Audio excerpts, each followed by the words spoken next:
Assalamualaikum warahmatullahi wabarakatuh. Perkenalkan, nama saya Muhammad Iqbal Do Abdurrahman, mata kuliah Hukum Perdata Internasional, dosen Ogian Davis Juanda SH LLM CLA. Mengenai tugas Hukum Perdata Internasional ini, saya akan membacakan materi mengenai Renvoy. Yang pengen tahu materi Renvoy itu seperti apa aja, silakan tonton terus, cek bisa.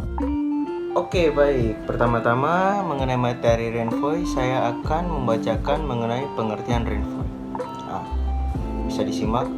Renvoy adalah penunjukan kembali atau penunjukan lebih lanjut oleh kaidah-kaidah hukum perdata internasional dari suatu sistem hukum asing yang ditunjukkan oleh kaidah hukum perdata internasional Lex Fori.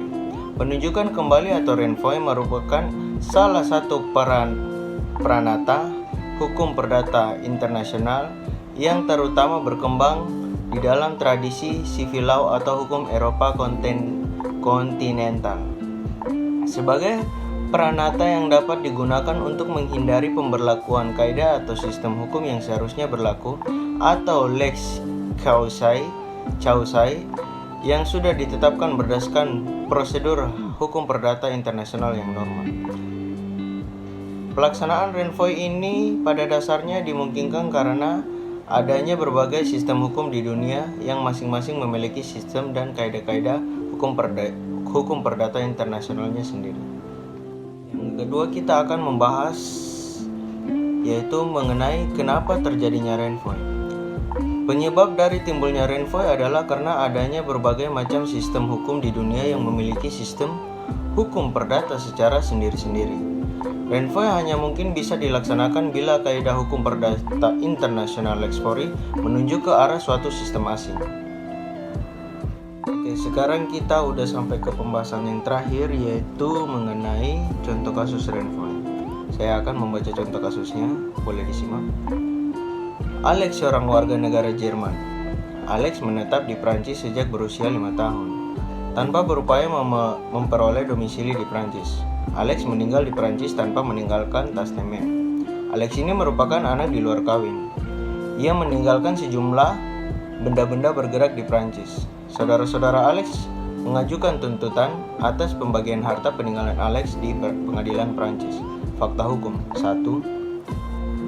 Hukum Perdata Internasional Jerman menetapkan bahwa saudara-saudara kandung dari seorang anak di luar kawin tetap berhak untuk menerima harta peninggalan dari anak di luar kawin yang bersangkutan. 2. Hukum Perdata Internasional Prancis menetapkan bahwa harta peninggalan dari seorang anak di luar kawin jatuh ke tangan negara.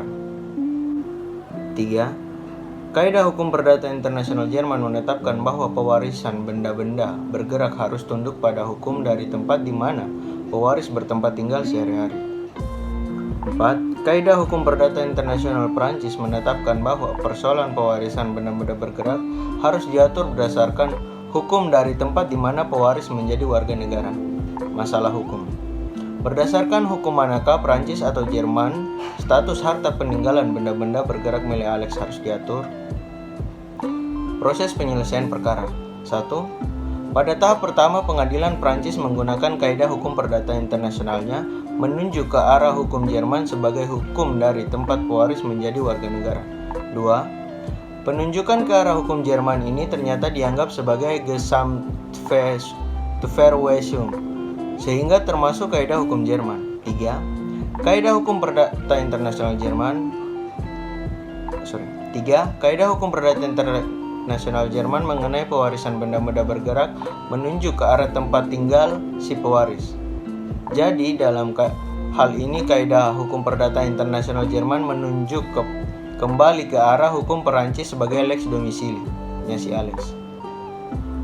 4. Berdasarkan anggapan itu, hakim Prancis memberlakukan kaidah hukum waris internasional Prancis untuk memutus perkara dan menetapkan bahwa harta peninggalan Alex jatuh ke tangan Prancis.